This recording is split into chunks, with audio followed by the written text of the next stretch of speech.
Wanadhani ya bongo lala. Tumejamu sijifanye uja notice. Wanadhani ya bongo lala. Tumejamu sijifanye uja notice. Wambie punde imechoka sana. Tumejamu sijifanye uja notice. Wambie punde imechoka sana. Tumejamu sijifanye uja notice. Get ready, get ready, get ready, get ready, get ready, get ready, get ready. Assalamualaikum. Assalamualaikum. President William Ruto is busy creating enemies day and night, left, right and center. Sasa saizi ndio ameachana na majenzi, ameamua kuingilia watoto wa shule sasa wasifanye exam. Tell me what you think. Do you think those kids will love them after hearing that the government cut off funds za kusimamia exams and invigilation? I mean, the government has 2 billion to renovate the State House. Every month tunasikia to State House renovation. Every month State House inawekwa new roof. Every month State House inawekwa tiles. Every month State House inakuwa renovated. But hawana pesa ku stand for the examinations. Surely Ruto akona pesa enough ya kumobilize crowds zimshangilie Mount Kenya, Narok, sijui wapi, lakini hana pesa kutoa watoto wafanye mtihani. Kweli one term. Nikisema Kasongo mnasema one term. Nani watch news? Aki Kenya. Kenya tuko na mchezo. Ati hakuna form 4 za wafanye exam juu haikuwa kwa budget. Haikuwa kwa budget ya hii mwaka. Na apparently ni kutoka ni 2025 due to which year hakuna budget ya exam. So wanasoma tu alafu sijui sasa, na vile brother wangu alikuwa excited kumaliza shule, so mimi nashangaa like wataanza form 4 waende tu campus wote with no grading ama tuenda aje juu crazy guy. Lakini Kenya si tuko na mchezo, exam haiko kwa budget, that is what they claim. So, I'm from watching the news and unfortunately I'm shocked to discover that Kcse will no longer be done in Kenya. The main reason being the government cannot fund the Kcse examinations process. They cannot. Hii ni maajabu. Like the government has money for affordable housing scam. They have money to donate to churches, 20 million, 10 million, 50 million. They have money to do all those shoddy projects in Kenya. But they don't have money to fund our students and pupils. They don't have money to fund education in Kenya. I mean, politicians wengi wamepitia through education system. Kila mtu amepitia through education system. Actually, education system should be free. Why are they not funding the education system? Hata sasa Kcse itafanywa juu government haina pesa. Kazi yao ni kuiba tu. Education sector is lurching towards a full-blown financial meltdown. A shocking budget shortfall now threatens to paralyze critical operations as stakeholders in the education sector express fear that this year's Kcse candidates may not even sit the exam. Now, with 22.8 billion shillings hole in the basic education budget and a 5.71 billion shilling shortfall at the Teachers Service Commission, alarm bells are ringing. From exam administration, confirmation of intern teachers, to medical insurance for teachers, not a single shilling has been allocated. Well, as Ann Musungu now reports, the system is starved and the future of millions of learners is on the line. How will they sit for exams? Yes. Who is going to invigilate that exam?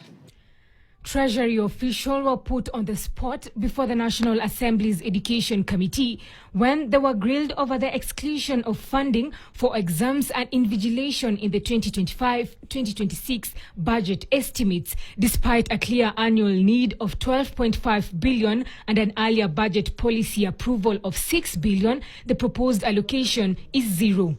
That gave a direction of rationalizing the budget before it was submitted to the National Assembly. And that is how the rationalization came in And the examination money was one of the areas that went down. But we shall not write our report without the examination money.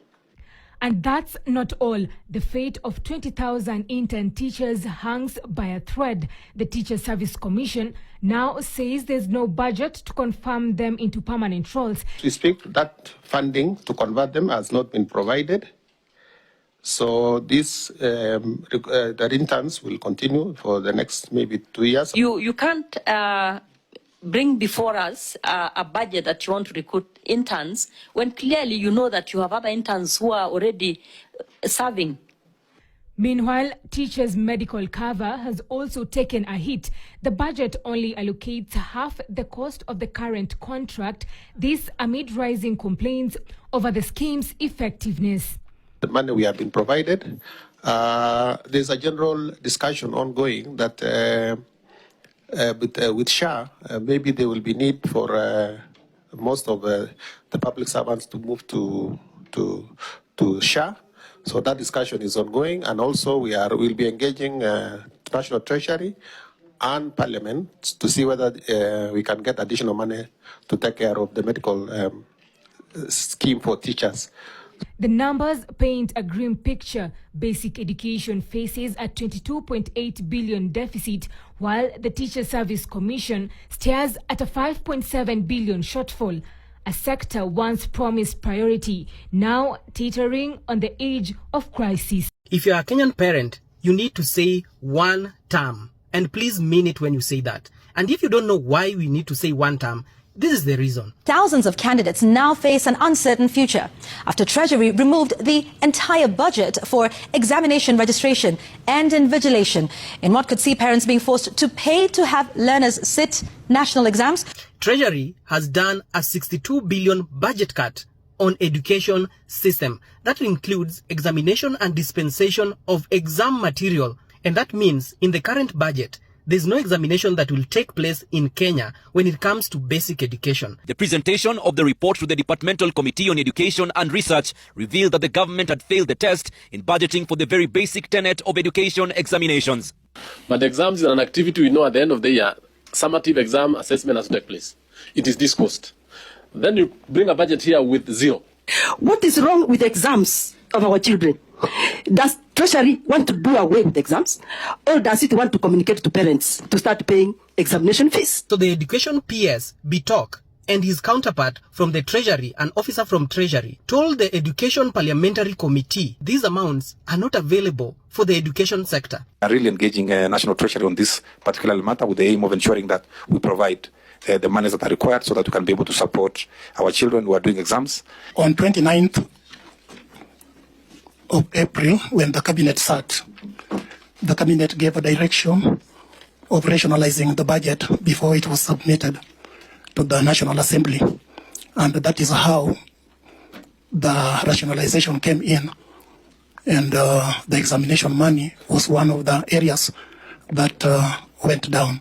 62 billion. How do you cut 62 billion meant for education? If you want the population of your country to move forward, you need to make sure education is one of the sectors that doesn't get any budgetary cuts. And this government has continuously made sure that this is what it does. On the other side, Ruto is very busy telling people from Narok that he's bought land using government money. How does that even happen? Mimi nimeenda nimetafuta pesa ya serikali. Nimewanunulia ekari zingine 6,000. Sasa pale Kidong, mutakuwa na shamba ekari 10,000. Why are we concentrated on the wrong things as the government? We shall not write our report without the examination money. The school examination and invigilation annual requirement was placed at 12.5 billion by the Kenya National Examination Council. The budget policy statement settled on 6 billion, only for no money to be allocated. Another anomaly was the failure to allocate any funding to the quality assurance and standards. The annual requirement was estimated at 600 million and was approved under the budget policy statement, but no money was allocated. The modernization of the Kenya Education Management System, Kcse, to centralize data on education at all levels of the education system also suffered the same fate, zero allocation. I'm just wondering, Ruto, what is wrong with the people you choose to run our ministries? The permanent secretary could not even defend himself. He's saying he'll go back and look at the budget. How does that even happen? How do you allow yourself to come in front of a budgetary committee and you've not even looked at the document? Are really engaging National Treasury on this particular matter with the aim of ensuring that we provide the monies that are required so that we can be able to support our children who are doing exams. Clearly, these people had not even looked at this document and they did not understand what they had done by putting cuts on something as crucial as examination. How does it make sense for learners to go through a whole system and not be examined on what they've done?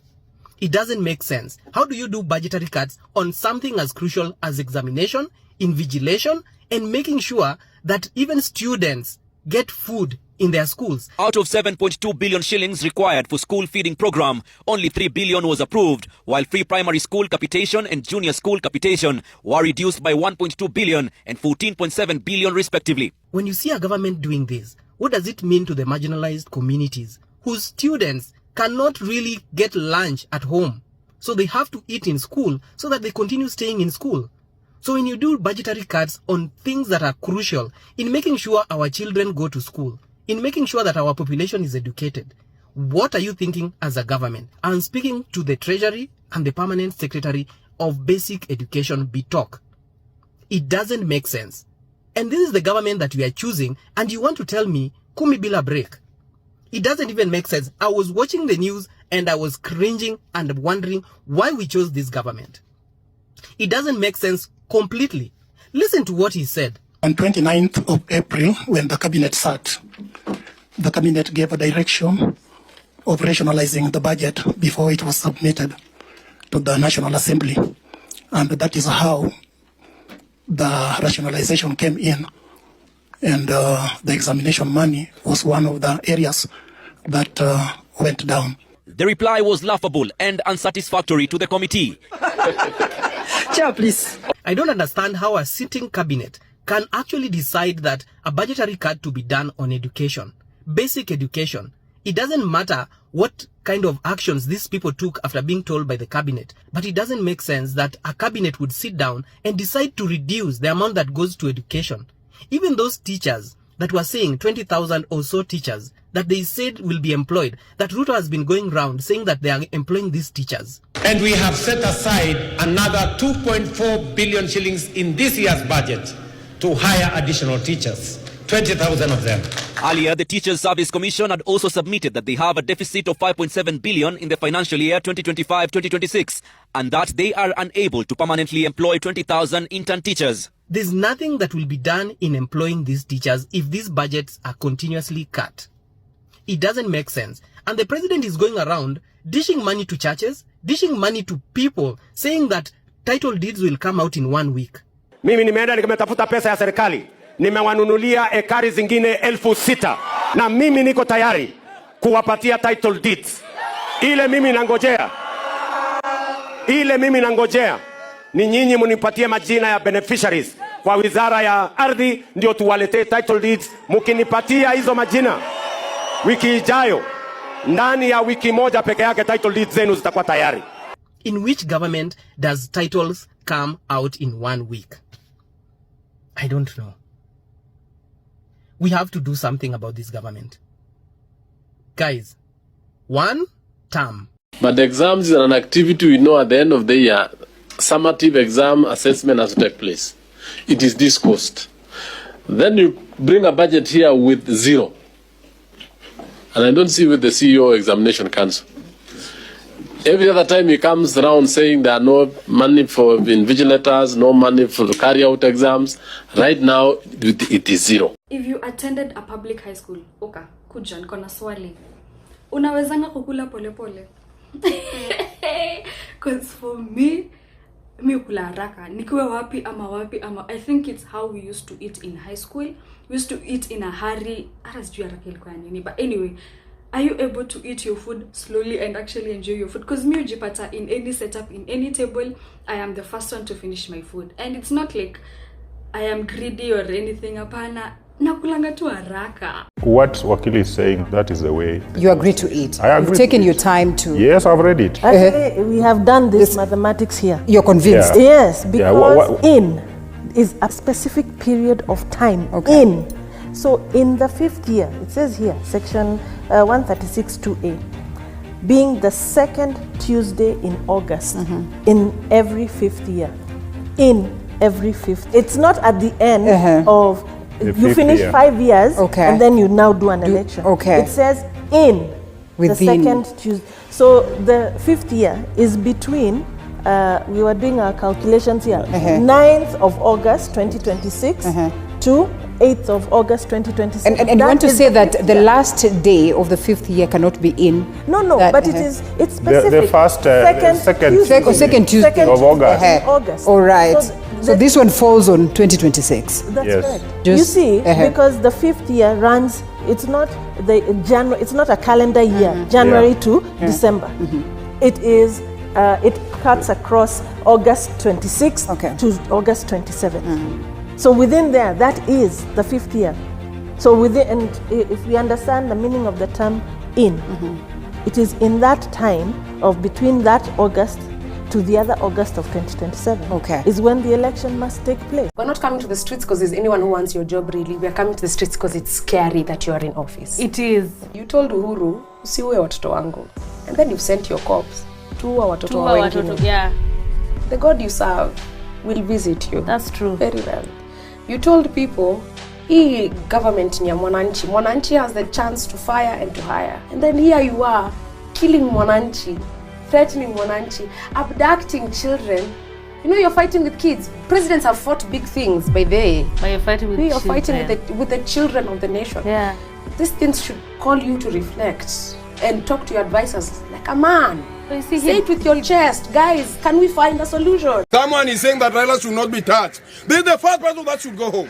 Raila worked with Moi, he worked with Kibaki, he worked with Uhuru Muigai Kenyatta. As per now, he's the pocket of William Samoei Ruto. He's the same person who suspended Ruto in 2008 when Ruto was in the Ministry of Agriculture and he sold 7 billion. Raila suspended him. He didn't return those money. As per now, they're working together. Kenya cannot even be redeemed by Raila Amolo Odinga. Kenya cannot be redeemed by William Samoei Ruto because he has messed. Kenya cannot be redeemed with the Rigathi Gachagua and the likes. We as Genesis, we have 16 million votes and we are not afraid. I want to tell you for free, we are coming one-on-one to meet these people. Bro, coming 2027, this guy used churches in 2022. He gave pastors something small. He gave them some sweets. Pastors gave in and campaigned for him in churches. He came to Mama Mboga. He knew Mama Mboga is having votes because he's having customers. Can lure for them some small fish, some omena. By 2027, Gen Z have a candidate which is going to meet William Samoei Ruto. But these cocoons, they are gathering together. Nothing. As we believe that those who aspire for leadership should be discussing how to liberate this country economically. How do you change the lives of our people? Because of what need is it if I'm going to discuss with someone about forming a coalition? And yet, they were part of the odious debt that is strangling this nation. Will they agree to us declaring this debt odious and saying we are not going to pay any debt that was taken illegally, that didn't fund any single project in Kenya? Will they agree to such a conversation? They will not. So let them do their thing. We will market ourselves to the people of Kenya. Our house is self-contained. We have our president candidate, Jimmy Wanjigi, and I'm here, running mate, Willis Otieno. So what are we negotiating with them? So for you, you don't even have to think about who is the flag bearer, who is the... Our house is self-contained. It's settled, it's self-contained. We are talking to the people, and we are doing enough that the people will see in the fullness of time. We don't have to react to what other people are doing. Let them also do their game. We are also doing our own game. Safina Party is purely about economic liberation of the nation. Let every campaign define what they represent. Because as we believe, the space that we occupy, it's about the economic emancipation of our people. It's not about positions for individuals. You saw ODM, some of them shouting loud that now they want to be given positions in the administration. That is their right. They can go and get those positions. Because then they believe that leadership is about positions for individuals. We are not in that space. And we cannot caucus with anybody who is discussing leadership of this nation on the basis of positions to individuals. We have a running president and his running mate. We have an agenda. Our agenda is about economic liberation of the people of Kenya. And we invite Kenyans to get into this economic discussion space. Because of what value is it that if Mbadi is on the table, all Luos are full. If Oparanya is on the table, all Luos are full. That's the politics that they know. That William Ruto eats for all Kalenjins. That is what the traditional politicians know. As we are not in that space, as we believe everybody should be rich, the government should come up with policies that enables the individual, wherever he is, to be able to get economic emancipation. But when Mbadi is sitting there and they are taking illegal loans in the name of the people of Kenya, how does that enrich the poor Luo man in Sindo Beach, in Omabay? What it means is that now Mbadi must also come up, after taking that loan, he will come up with a new finance bill that increases the taxes, charges, and levies. For that poor man in Sindo, that man who is crying about economic pain, they are going to ask him to pay more in taxes. But Mbadi said that is not the case this time. Write it down. The finance bill is coming soon. They are going to increase taxes, charges, and levies. It is coming. Write it down. That I swear. They are going to increase your taxes, charges, and levies, whether you like it or not. But he can say all he wants to say. But your taxes are going up. But your earning has not increased. But is it a must that the government has to come up with another finance bill? But they have to finance their budget.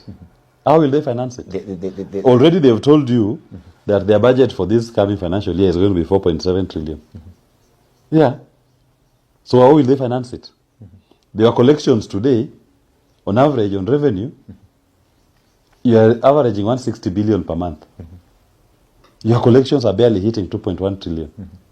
Your debt finance for this year was going to be 1.9 trillion. Next year, your debt payment is at 2.1 trillion.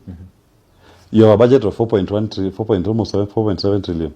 So tell me, how will you finance it without raising taxes? Because it's financed from people's money. So they have to come back to you and ask you to collect, to pay. Yeah.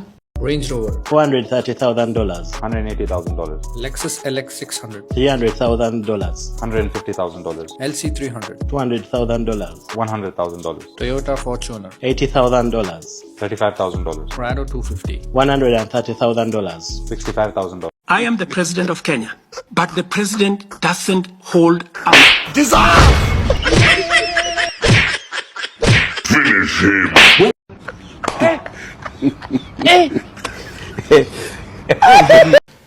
Matiang'i has never been the candidate of any young people. I'm shocked someone thinks Matiang'i is the candidate of any young person. Yeah. We know Matiang'i as the strongman of the Jubilee regime that put this country in extreme crazy debt, as the guy who occupied the office of the deputy president during the Jubilee regime. We know him as the strongman internal security minister. We know him for the Ruaraka land saga. No one knows Matiang'i for any good. Yes, exactly. And the killings during COVID and all of those things. So anyone who thinks Matiang'i is a savior, lost. Yeah.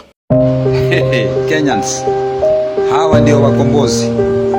Same old monkeys, baboons, gorillas, different forests. Mama yangu, game over.